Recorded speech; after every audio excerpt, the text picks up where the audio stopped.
Good morning, friends. Good afternoon, good evening, whatever it is where you are. Welcome to Fiber and Floral, a mostly knitting podcast. This episode is going to be my monthly update where I just share with you what's been on my needles, what I've finished, what I've been sewing, etc. I'm kind of unofficially calling this the All the Florals episode, which, if you've been following me on Instagram for a while, my username, if you will, used to be All the Florals, and then I changed it a few years ago to Fiber and Floral to kind of, I felt like it fit more with like sewing and knitting and things like that, and kind of told you what my account was about. But this month I have a lot of floral objects to show you.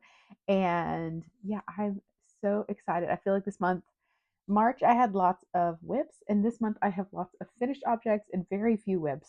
So I have a lot to show you. Let's get started.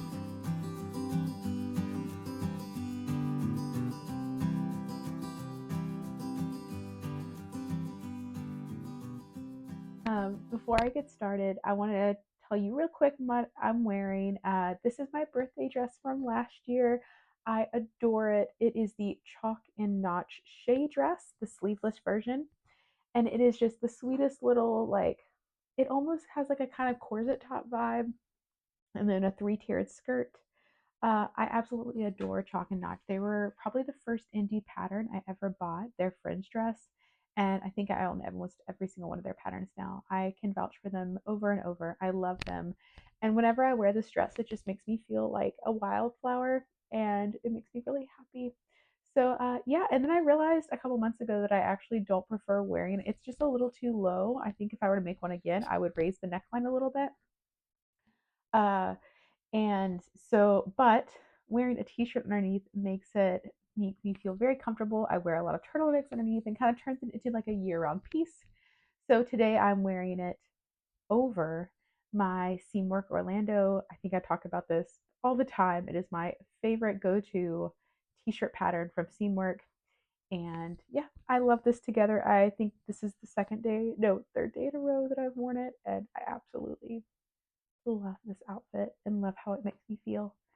So, yeah, let's get started. I will show you first my March socks. I think when I showed you in March, my project video, I had only finished one sock. Well, I'm happy to report that I finished two. This is the Camellia sock from the Sock Project book by Summer Lee.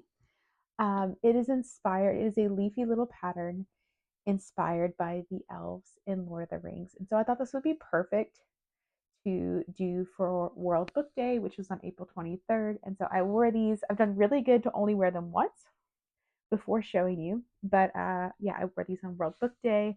I made the Hobbiton vest from Fable Knitwear last year. And so it was nice to have another little hobbity Lord of the Ringsy shout out for the day. And I really do love them. The only modification I made was, instead of just doing the leaf pattern on the front, I also did it on the back as well. So I wear a lot of like Birkenstocks as house shoes. Like here in Berlin, we wear house shoes inside, and at school as well, we wear house shoes. And so I kind of like the idea of walking around and having these, like having this kind of lace leaf pattern like showing on the back of my foot and the Birkenstocks. And it does look quite lovely. So here's my second foot. But I did run out of yarn at the toe, so I just put in some scrap sock yarn. I think this is Olivia and Fibers. And yeah, this will become a thing. I feel like this month is kind of the other, my April sock I finished as well. And the toes are also different. So I don't really know what I was feeling this month, but mismatchy socks are my thing apparently. And yeah, I'm really happy with them. It did take me about 6 weeks to knit, which isn't normal for me. I knit my April socks in 1 week, if that tells you anything. So I think the lace pattern just wasn't, I don't know, I didn't enjoy it as much as I thought, which I loved my February socks. But I do love how they turned out, and they look absolutely stunning on. So all worth it in the end, even if they did take a little bit longer. The next one I'm so chuffed about. It is my Bifurca vest by Teddy Lutzak, and oh, it is just absolutely stunning. I'm so pleased with this. It has been on my wish list for almost a year now, and like, look at that. So worth the wait, so worth all the time investment, worth all the hand cramps. It is absolutely stunning. I can't remember if I was working on this so much in the March episode, but it is a very interesting construction. So it is a sport to DK weight gauge, but on 3 millimeter needles. So it's a pretty dense fabric, but I really like that for vests, actually. I think it just adds the stability that you want from a layering piece, especially if you're layering kind of like, I've seen a lot of people wear like looser shirts underneath, and so you want that to kind of hide the ruffles underneath. So, sport to DK weight gauge, but you do a twisted ribbing with 2.5 millimeter needles. Whew, my hands were cramping. It was a lot. Um, but I made it through. Well worth it. I do love how that ribbing looks. I think it looks so clean, so nice. And what's interesting is you knit this big kind of square and you do the increases even in the ribbing. And it's just like raglan increases, they're just a little more rectangular than the normal. So once you finish the ribbing, you go to the color work, and the color work just ends up as one big rectangle. I'll try to post a picture here of it in its unblocked state. Um, was really fun, really repetitive. I found the color work just a delight to do. It was so fun just seeing like the flowers bloom on the vest, and oh, I absolutely loved it. And then once you finish the rectangle, you put all the stitches on hold, and then you pick up, I think it's around 30 stitches on the side or so, and then knit from the front and the back to meet in the middle. And then you do Kitchener stitch, which makes an almost invisible seam to combine the sides. And then you pick up stitches for the ribbing and the waist ribbing. I realized as I was going to start the waist ribbing that on Teddy's pictures and on a lot of other people's pictures, their color work section ends like mid bust, and mine actually ended at my waist. My gauge is correct, but I don't know if I just like over blocked it. Like I blocked the rectangle when I was done, so maybe I over blocked it. I'm not sure, but I actually do like where it sits. I'm worried about hitting my mic, but maybe I'll just pause it and put this on real fast. Okay, call me crazy, but this looks adorable. Uh, like the little button sticking out. Oh, I really like that. Um, so because my waistline, so the color work kind of stops almost exactly at my waist. And so then I just went in and on her pattern, I think she calls for 6 to 8 inches of ribbing. So like it's like from here to here. But I actually really like that I had to do just a little bit of ribbing. I don't like ribbing, and because it was on 2.5 millimeter needles, it was just as little as possible. So it worked out. And then my neckline is also a little lower, which I so love, like on all of my summer dresses that I've been like layering with tank tops or turtlenecks, excuse me, wrong T word. Like the little buttons are like a little bit of the fabric pokes out.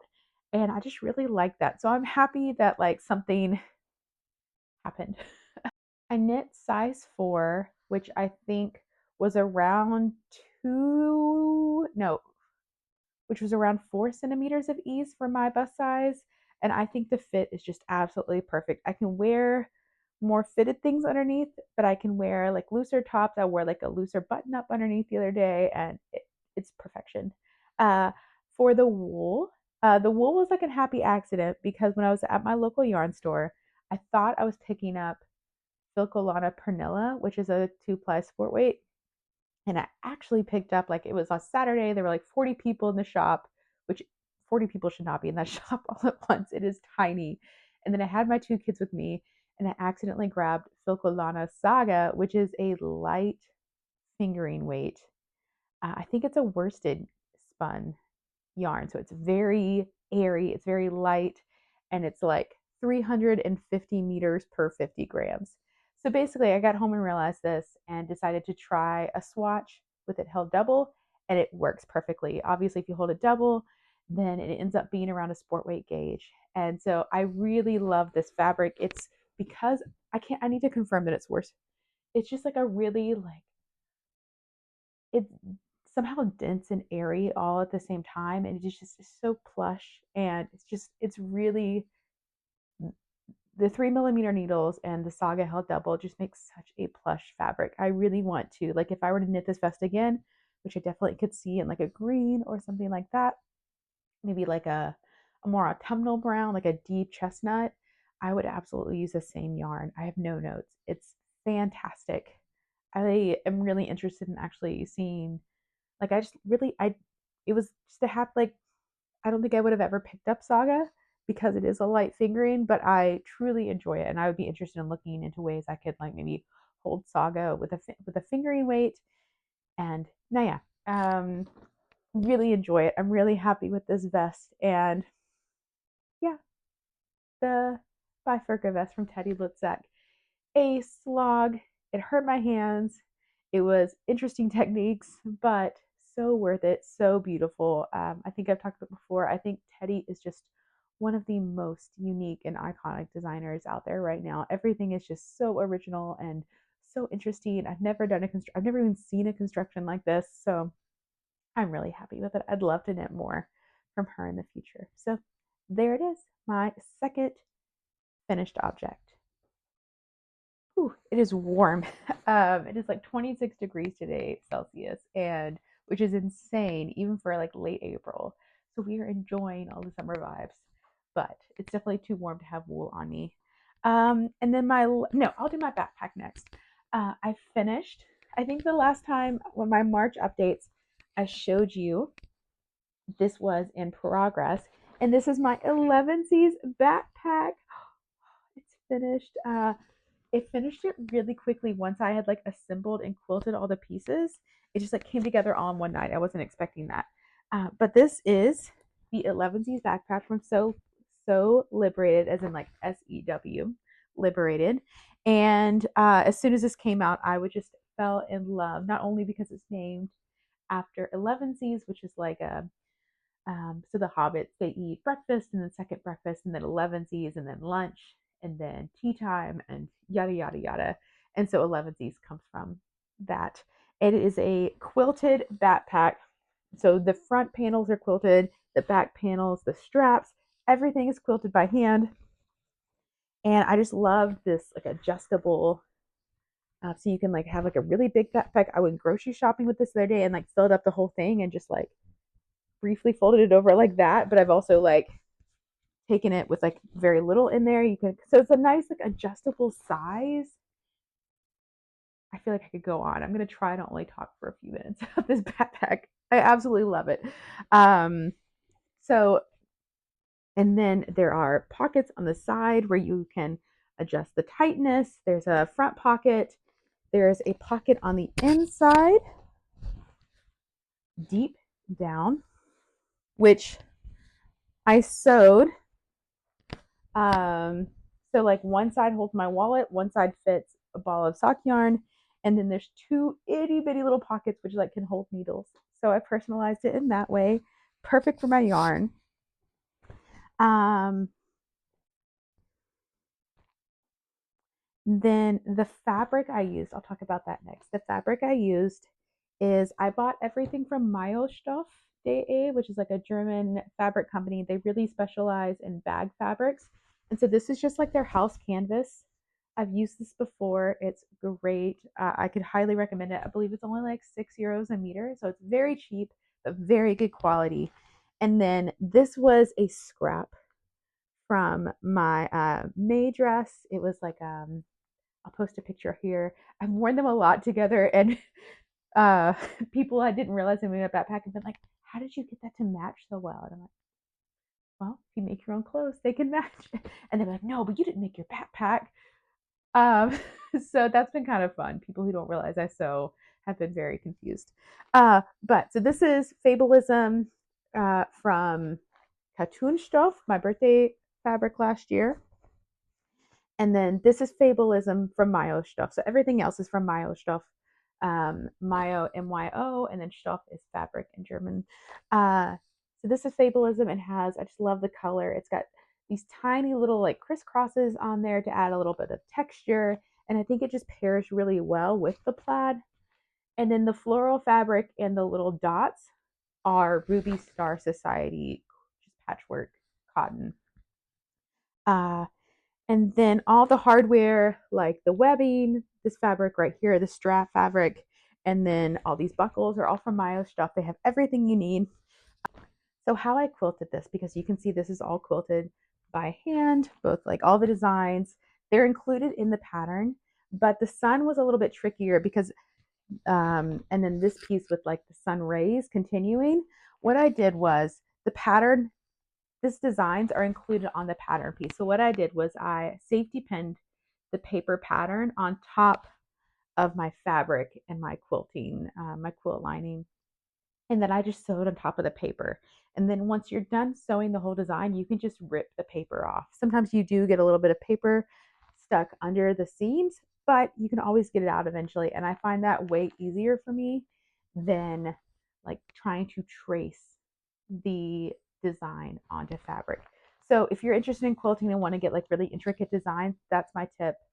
You do, if you ever want to make the pattern again, you have to print out a new pattern piece since it's torn to shreds, but I do think it's worth it. So I was able to get these really intricate lines that are very straight.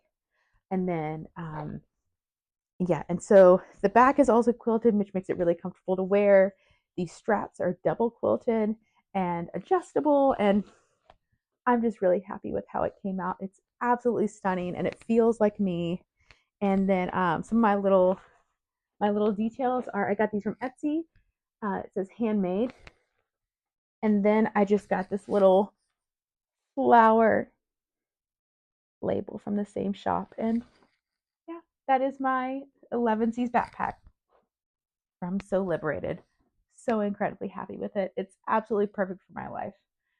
And then my last finished object are my April socks. And look at these. I'm going to go ahead and tell you these are the prettiest socks I've ever made and maybe will ever make. They are, so I used the Colorwork Cuff Club sock pattern from Summer Lee. And if you've watched this before, I talk about this a lot. It's just a monthly subscription, basically, or you bought the pattern in August for 14 euros, and then every month you get a new colorwork design that comes with the original pattern that you bought. And so this is the August, the original one that she came out with. I've knit this. This is the second time I've knit this, and I'm so happy with it. And so I did do several modifications. So the first things first is I did a picot edging instead of the traditional ribbing. And I'm just so pleased with this. And it looks so hard. Like I think in my mind, I always thought picot edging was like such an advanced technique. It is not. You literally just cast on your stitches, knit half the rounds you want. Um, so like for instance, I did 8 I cast on 60 stitches, did knit 8 rounds in stockinette. There's no ribbing at all. And then on your 9th row, you do knit together, yarn over, knit together, yarn over, knit together, yarn over the whole way through the stitches. And then you knit another 8 rows and then put them together. So it's like a double banded. And then, yeah, continue on with the sock as normal. So easy, but so stinking cute. Aren't those like the best details when they look so complicated? They look stunning, but they're so easy. So yeah, I did that cast on with 2.25 millimeter needles as normal, and I did the color work with 2.5 millimeter needles, which I think she recommends 2.75, but because I'm a looser color work knitter, I always use 2.5, and I use like 2.5 millimeter needles that are 9 inches around, so like the perfect circumference of my foot or my ankle, and it works out really well for me to do. That's another tip from Summer Lee is when you're doing color work socks to do like 9-inch circular needles so that it's just easier to catch floats and you're not having to like pull yarn across That being said, the rest of my socks. Now, when I first got into sock knitting, I was a hardcore DPN fan. I love DPNs, and I swear by them. Not only DPNs, but wooden DPNs. I have a pair of Knit Pro Symphony DPNs that I still adore and love, and I will continue to use them for the plain. Um, and then I slowly began to switch over to the dark side, if you will. I got some Knit Pro Symphony 2.5 millimeter, like 60 centimeter needles. So, so I did like the magic loop method, but they broke. I think they broke for the third or fourth time, and then I just finally gave up. I was like, you know what, this isn't gonna work. I love wooden needles, and I do love knitting the magic loop method, but this does not work. Wooden needles aren't going to work. So the fourth time that they broke in less than a month, uh, I will say that sometimes some of them were not the needle's fault. Some of them were my kids stepping on them or like just like not paying attention to what they were doing and like sitting on the couch when I had my yarn there. So, however, frustratingly, went in a yarn shop, saw Chiagu needles on the wall, and was like, oh, I'll take those. I'm going to try these finally. And the woman was like, hey, those are really expensive. I was like, it's fine. Like my fourth pair broke of Knit Pro. I'm done. I don't care how expensive they are. Um, Let me tell you, they're half the price of Knit Pro if you buy them 4 times. um, so I paid 15 euros for these, which isn't crazy. Um, oh, if you had told me 10 years ago I would be paying 15 euros just for needles. This hobby, man. But that being said, the woman pulled out her sock whip and showed me. She was like, I've knit on Chiagu forever. I love them. My pair, I've only ever bought one pair. This is the first pair I ever bought. They will last you a lifetime. And I was like, great. Cheaper than what I'm doing now. Um, so, and I have to say, I knit these socks on them. I knit like the stockinette, and I love them. You hear like from all these like knit fluencers, if you will, that like Chiagu, or however you say it, Chiagu, Chiagu. Tell me if I'm saying it wrong. Are like the best needles, and they're worth the investment. And I kind of just like rolled my eyes because you see these sets online for like 200 euros, and I'm like, there's no way I'm paying 200 euros for a needle set. Absolutely not. That's insane. I do love them. I have to say, I do think these are worth it. I'm not going to go out and replace my needles, but as they break, I could see slowly replacing them with Chiagu. Uh, they are grippier. Like I have a couple pair of metal Knit Pro needles, and these are grippier. Like it feels and it knits like a wooden needle, not. So I'm very skeptical, but I'm now a fan. I love them, and this is probably how I will do sock knitting from now on. I I'm shocked and sad for myself. But but my kids did sit on these and they did not break. So if it's um I think in terms of if they're worth it, if they're good quality, if they are easy to knit with, and they really do last a lifetime, then I'm willing to pay that price. We'll see though. But um I wanted to I've like rolled my eyes anytime someone mentioned these. And so I just wanted to mention that maybe there's something to them. Maybe those people aren't wrong. The last modification I made to these socks is I wanted a little pizzazz at the end, and so this is from her Summer Lee's August chart for the colorwork socks, and then in January she released like a scalloped motif, and so I took the scallop motif and I just did that before starting the toe. And I couldn't decide if I wanted the scallop facing the toe or if I wanted the scallop facing the sock. So I did one of each. So you can decide. So I don't, you can barely tell actually, but like the scallop, the top of the scallop is a little more rounded on this one. And it's kind of like the toe is the scallop. So like it kind of does look like a flower that way. But this way, the rounded part is the sock. And then the pink is more of a point. So, which do you like better? I I don't really know. I like that, like, with this, with when the,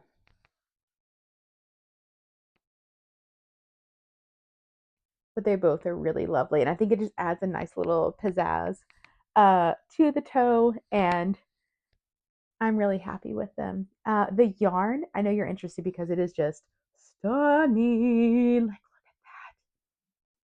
it is Wildflower from the Mindful Creator, Wildflower 1.0. So this is from last year's spring sock yarn release. This year she came out with Wildflower 2.0, which is basically very similar to Wildflower. She just took out the yellow speckles because it was causing a little bit of yellowing in some of the bases. I think, like she mentioned, alpaca or like DK. But I think this is just stunning. I actually ordered a whole sweater quantity. I'm on a low buy year. I'm not supposed to be buying yarn, but this is something that I knew I wanted like for a year. And like I said, I'm doing low buy, not no buy. And so I thought this is a sweater yarn that I've wanted for a year. I'm going to go for it. So I'm waiting on Wildflower 2.0 to come in. And then this is the pink is from her sock set. So like I bought you get 100 grams of Wildflower and then 20 grams of the pink. And I just think it's perfect together. This is the perfect sock. And I weighed the skein I have left. I actually have 51 grams of Wildflower left, and I think 15 grams of the pink. So I think I'm actually just going to save it for like when these socks get old and worn out, so that I can knit another pair, because this is absolute perfection. Like, if I could only wear a pair of socks for the rest of my life, this would be it. I'm so chuffed with how they turned out. Like, I'm really happy, the April sock. And like I said, they only took me about a week to knit because I just enjoyed them so much. It was all I could do. Like, I couldn't stop knitting these. It is not normal for me to knit a pair of socks in a week, but this was just too beautiful to put down. So yeah, if you haven't heard of Mindful Creators, she is a lovely fiber artist out of, I want to say Copenhagen, no, Denmark. But Fem, yeah, you should definitely check her out. If you haven't heard of Mindful Creator, Fem is a sock dyer out of, is it Denmark, I believe, or the Netherlands? She's one of our neighbors to the north, but she is incredible, and I love ordering from her. She's got an incredible eye for color, and you should definitely check her out under the Mindful Creator. So that is my Wildflower socks.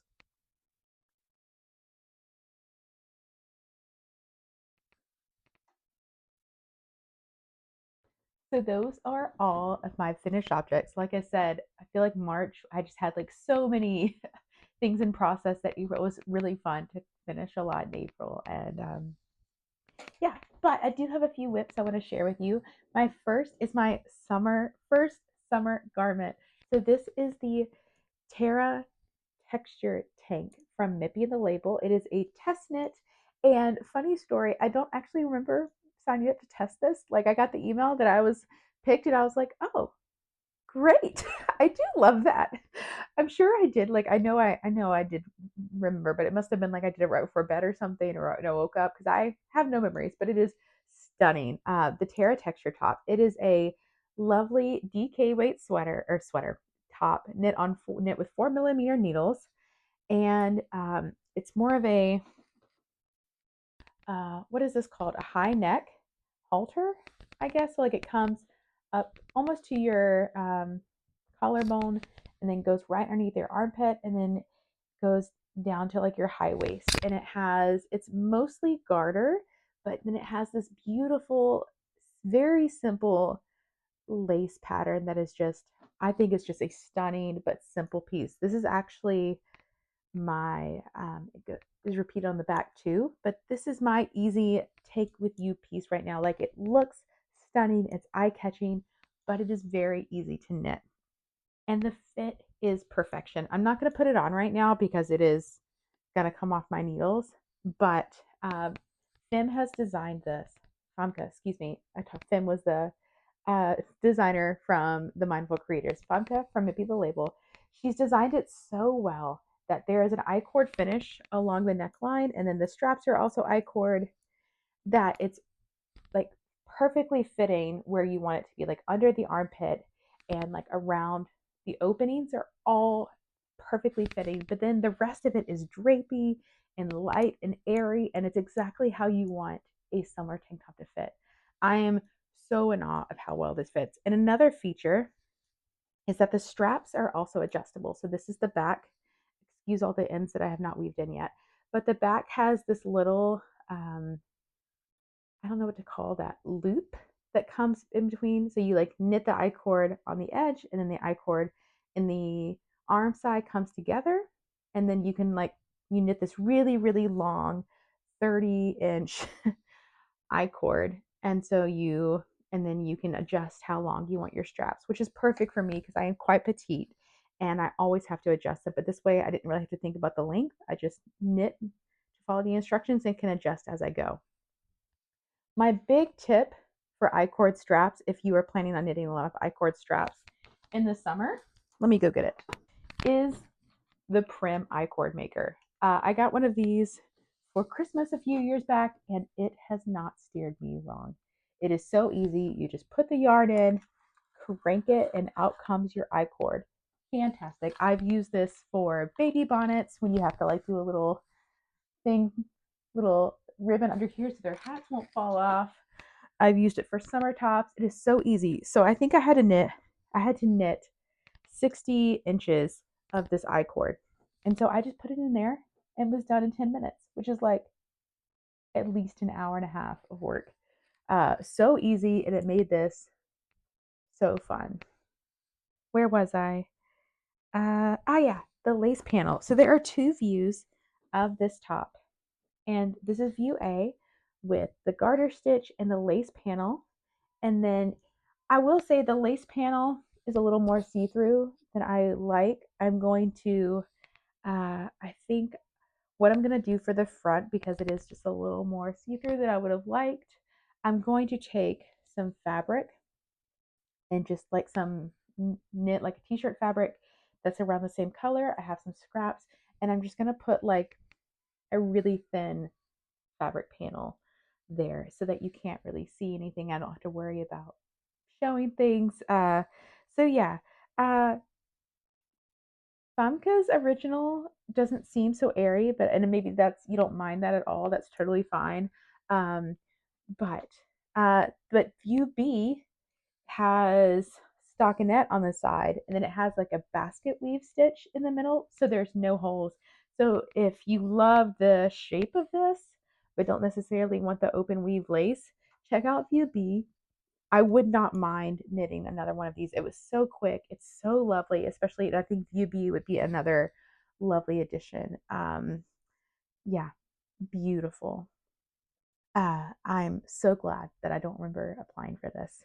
For the yarn is Drops Bell, and I feel like I need to have a separate podcast where I just go over my love for Drops Bell because this is my first time using it. But I knew that I wanted to try it this year because Lydia Rababa, who is a knit podcaster, a German knit podcaster and designer, um, had mentioned how much she loved it. And it's when I got it on sale, and it was $1.50 per skein.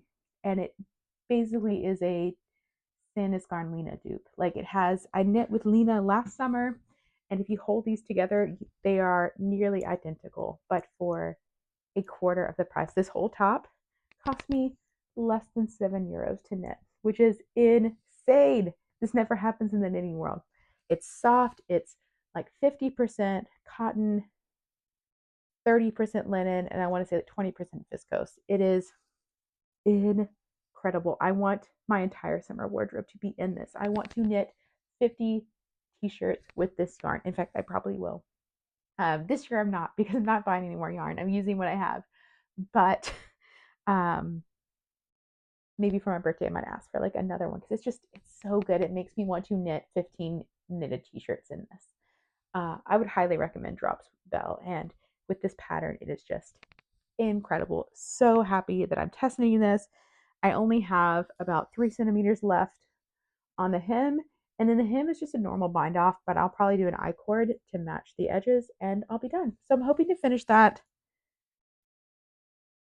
like this week sometime. I just got to get around to it. Uh, and then my next whip that I just cast on this week is the Millie cardigan by Irene Lynn. This is one that I mentioned in my 15 floral garments to knit this spring. It is this beautiful lace cardigan. It comes in long sleeve and short sleeve. It has a wide neck. Oh, it's just beautiful. And so I had, even though I typically only knit plant-based yarns in the summer. However, because it's a cardigan and I'm going to make it short sleeve, and I do live in Northern Europe where it does get chilly in the mornings, I am knitting this. I had 6 skeins, or about 5.5 skeins of this 2-ply merino from it's called BC Samilla. It is beautiful. It's soft. It's light. They gifted me 10 skeins of this in the fall, and I used 5 skeins for my sweater. I'll post here. And so I had 5.5 skeins left. And I thought, 2-ply yarn just really makes lace come alive and really opens it up. So I knew, like, okay, this pattern with this yarn is a really good match. And I figured it may not be something that I wear a ton like throughout the day, but especially mornings when I'm biking to work and have like a sundress on, or in the evenings when we're sitting outside, this will be a great piece to have. So I'm going to make the short sleeve version. But let me show you. It's so hard to see lace in its unblocked form, but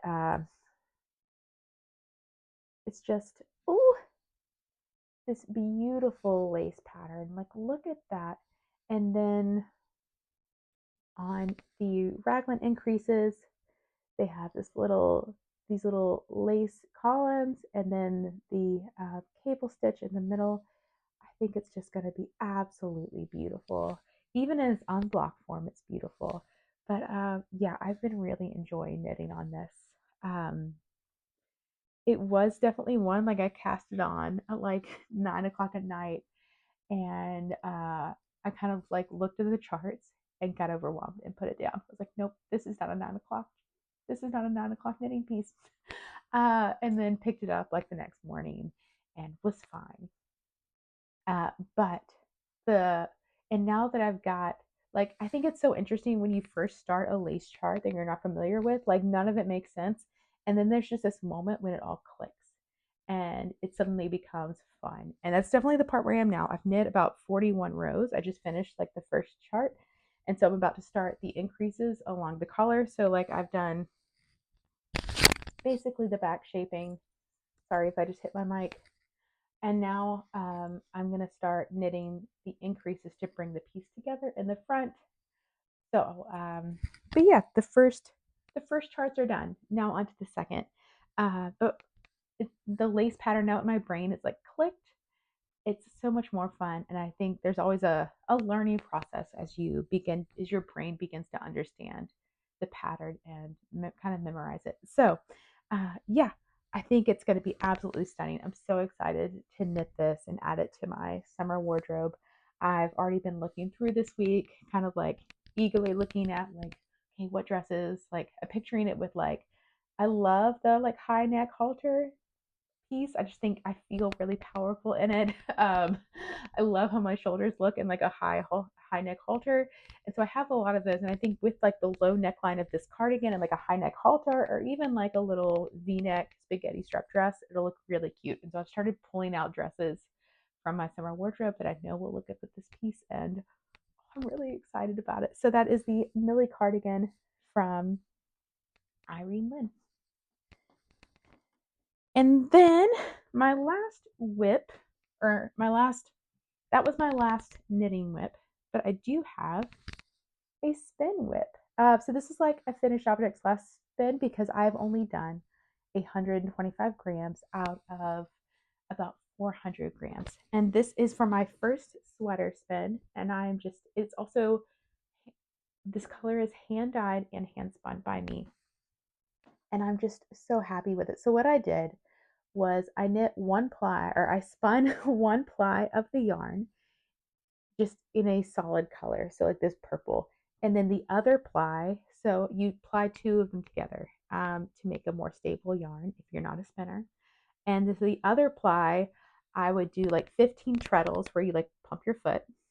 I would do 15 treadles of the solid color, and then I would do 5 treadles of the like the one of the yellows or the blues, or I'll have some orange, or I have some like violet purple.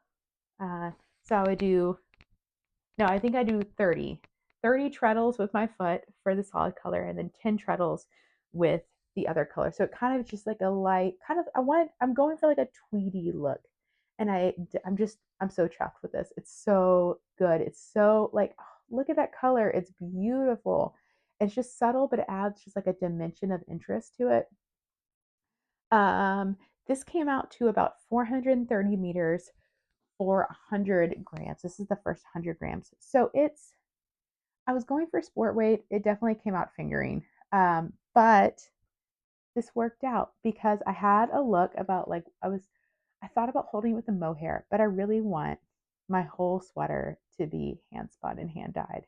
So, and I have no idea how to dye or spin mohair. So, but I found a pattern that I think is going to be perfect for this yarn. And it is the Wool and Honey Sweater by Andrea Mowry.